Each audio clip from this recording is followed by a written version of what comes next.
And let's return to the general election, shall we? Because Labour say they will ban under 16-year-olds from buying those highly caffeinated energy drinks as part of a series of commitment to improve children's health. We're joined now by Wes Streeting, who is the Shadow Health Secretary. Morning to you, Mr Streeting. So, a ban on energy drink sales to under 16s, a ban on junk food ads before 9 o'clock at night.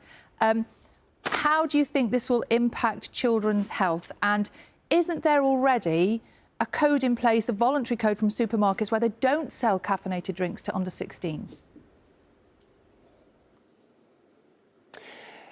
Yeah, and the key word there is voluntary. And I applaud supermarkets like Sainsbury's who've sought to do the right thing on energy drinks by banning the sales to under 16, restricting sales in that way.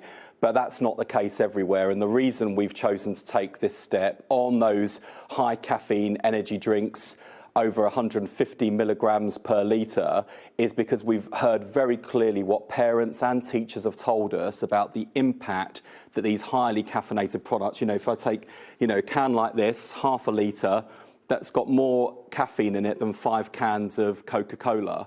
And that's really serious in terms of the impact it has on children's concentration, the impact it's having on their sleep, children turning up to school absolutely exhausted or worse still, wired, unable to concentrate. So it's bad for children's learning, it's bad for children's well-being. We applaud those supermarkets that have taken leadership on this, but I think we need consistency everywhere. And what Labour's trying to do more broadly on children's health and well-being is take the action that's needed on the prevention side, so things like reducing their intake of junk food, improving diet and nutrition, make sure we've got good physical activity in our schools, but also making sure that when it comes to treating children's ailments, that we're taking much stronger action, whether that's clearing the waiting list backlog for children on waiting lists with 100,000 extra appointments a year, action on dentistry with 100,000 emergency dentistry appointments for our children, mental health support in every primary and secondary school in the country. We're getting that combination of dealing with the health and well-being crisis that's facing us now, but also trying to improve children's health and well-being in the longer term by taking those important preventative steps. OK, I just want to pick you on one thing you mentioned there, guarantee of an extra 100,000 dental appointments for children. How are you going to make that happen? How are you going to fund it and how quickly will it happen?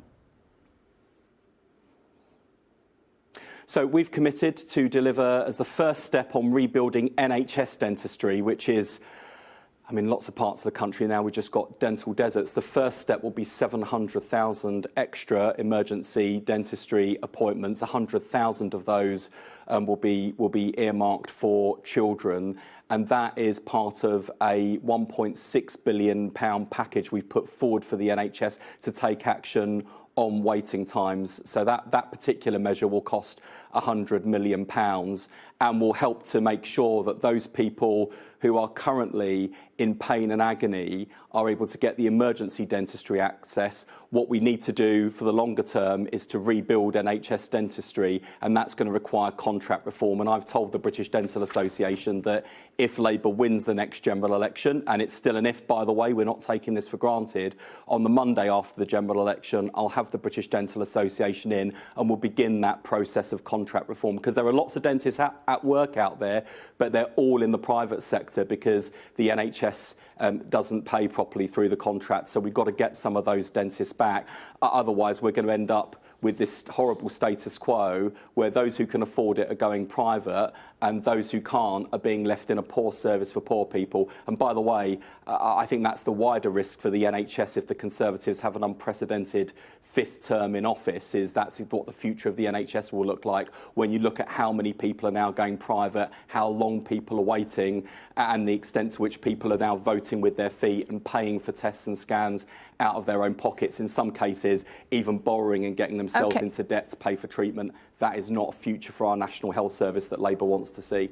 And on energy drinks, how far are you prepared to go? Will you ban them completely? And how would you then police that?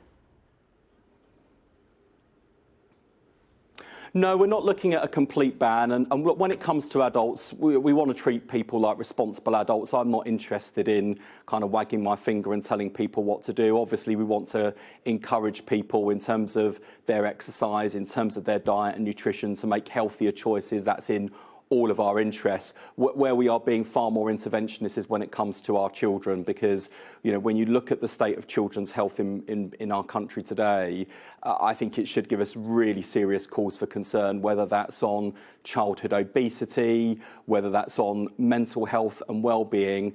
And in terms of the enforcement of this measure, which is a ban on sales to under 16s, trading standards will enforce that in the way that they do with things like underage sales of alcohol or tobacco. So if retailers are caught selling to children, then they will face fines. If they end up in front of a magistrate court, they could end up with even heftier fines than a fixed penalty notice. And of course, if people flout the law, then they can lose their licences too. So we are taking this seriously.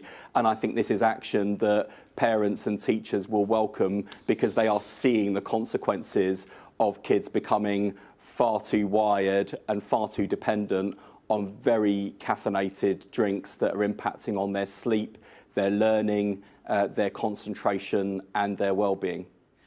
We've heard from the Institute for Fiscal Studies, haven't we? They've criticised both you and the Conservatives for your unwillingness to consider tax increases to raise the extra money that would be needed for any new government. You say you're not putting up corporation tax and VAT, but can you make the same guarantee for capital gains tax here on this programme now?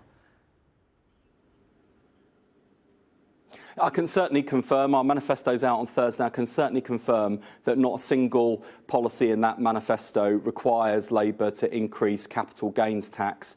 And the reason we've set out our triple lock on income tax, national insurance and VAT is we wanted to send a really strong message to working people who've been absolutely clobbered by the Conservatives, who've used those taxes as their first and last resort, always picking the pockets of working people, always pleading poverty on behalf of the wealthier, who Labour are going to ask to pay a bit more to fund our policies.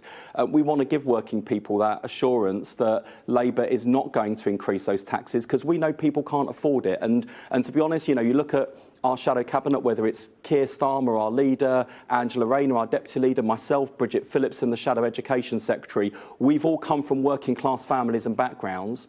We know how hard people are struggling at the moment, and we know that even if people are looking at the state of their schools or their local NHS services, they'll be thinking, well, I hope my taxes aren't going to go up to pay for that, because I literally can't afford it right now. And that's why the sorts of choices we're making are about clamping down on tax avoidance, closing the non-dom loopholes the government have still left in, asking the big oil and gas giants to pay a real windfall tax. Those are fairer choices, and those are fairer choices than the Conservatives are making. And today, of course, the Conservatives are setting out their manifesto. I mean, I'd urge people to look really carefully at this enormous and desperate attempt to buy people's votes at this election with a whole raft of unfunded spending commitments and tax cuts. This is Liz Truss's mini budget on steroids, and we've seen the damage that unfunded, uncosted spending commitments make on people's bills. That's the big tax bombshell that's waiting if the Conservatives get a fifth term. One of the things that they are talking about is a 2p cut in national insurance. You've mentioned national insurance. Would you match that cut? We're not able to make that commitment today because the money simply isn't there. And I think Rishi Sunak should level with people that the money isn't there. I think he's taking people for fools. They can see that national insurance has been put up time and again by Conservative prime ministers and chancellors to pay the price of their economic recklessness and vandalism. And I just think at this stage, you look at the state of their campaign, you look at the state of their spending commitments, the sheer desperation that's coming out. Re-electing these chancellors will be like giving the matches back to the arsonists and say, go and finish the job.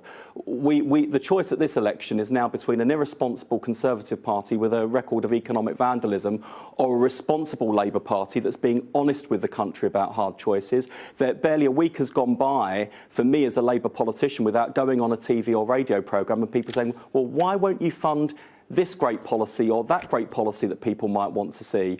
And the truth is that the money isn't there. There are lots of things we might like to do, but unless this is something that we know we can deliver and the country can afford, we will not include those sorts of policies in our manifesto. And that should give people the confidence on Thursday when they see Labour's manifesto that every promise we make is a promise we can keep and a promise that you can afford. Rishi Sunak can't say that today, and if he does, you'll know he's lying to you. Wes Streeting, thank you very much indeed. We will be putting those points to Mel Stride, who was talking to us for the Conservatives at 7:30 this morning.